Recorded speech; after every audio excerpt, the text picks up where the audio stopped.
On the quiet morning of February 13, 1976, the streets of Lagos were just beginning to wake up.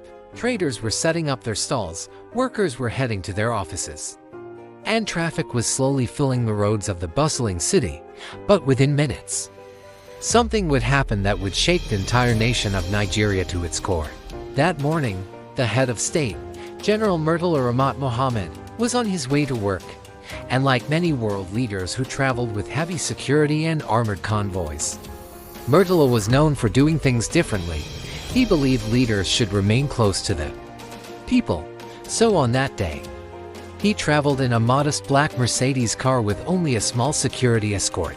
What he did not know was that a group of soldiers had already set a deadly plan in motion. Just a few months earlier, in July 1975, Murtala Muhammed had come to power after a bloodless military coup that removed Yakubu Gowon from office. At the time, Nigeria had been under military rule for years, and many citizens were frustrated with corruption, slow government decisions, and economic mismanagement. When Murtala became leader, he immediately showed he was not interested in slow change.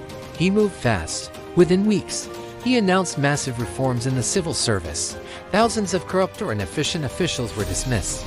Government institutions were reorganized. Ministries were restructured. Many Nigerians were shocked by the speed of his decisions. Some praised him as a bold reformer who wanted to clean up the government. Others feared his rapid changes and the powerful enemies he might create. But there was one promise that made him stand out even more. He promised to return Nigeria to civilian rule. In October 1975, Murtala Muhammed announced a bold plan. Nigeria would not remain under military rule forever. Instead, he promised that by 1979, power would be handed back to civilians. To begin this process, he established a constitutional drafting committee made up of 50 respected Nigerians. The committee included lawyers, former politicians, journalists, business leaders, and scholars. To lead this important task, he appointed the respected legal expert Rotimi Williams as chairman. Their job was to write a new constitution that would guide Nigeria into a stable democratic future. During the opening session of the committee, Murtala spoke directly and firmly. He reminded the nation that Nigeria had created constitutions before, but this time the country needed unity, responsibility, and a strong federal structure that could prevent the political crises of the past. For many Nigerians, it felt like the country was finally moving toward a new beginning. But behind the scenes, not everyone was happy. Some military officers were unhappy with the sudden reforms. Others feared losing power if Nigeria returned to civilian rule. And some believed Murtala Muhammed's leadership style was too harsh and too fast. Among those plotting against him was Lieutenant Colonel Bukasuka Dimka. Dimka and a group of soldiers secretly planned a coup to overthrow the government. Their plan was simple but deadly. If they could eliminate the head of state, they believed they could seize control of the country. On the morning of February 13, 1976, Murtala Muhammed left his residence and headed toward his office in Lagos. His car moved through the busy streets with only a small escort. Then suddenly, everything changed. As his convoy slowed in traffic near the Ikoyi district, armed soldiers loyal to Dimka appeared. They opened fire on the car. The attack was sudden and brutal. Bullets shattered the windows. Within seconds, the head of state and his aides were hit.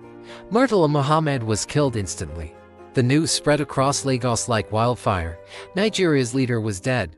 Soon after the assassination, Dimka and his supporters attempted to take control of the country.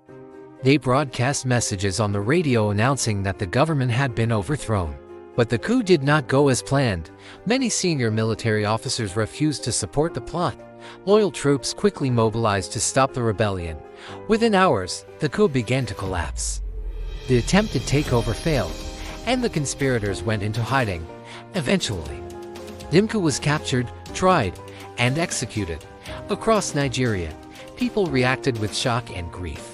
Many citizens had believed that Murtala Muhammed represented a new direction for the country. His bold reforms and promise of democracy had inspired hope. Even though he ruled for less than a year, his impact was powerful.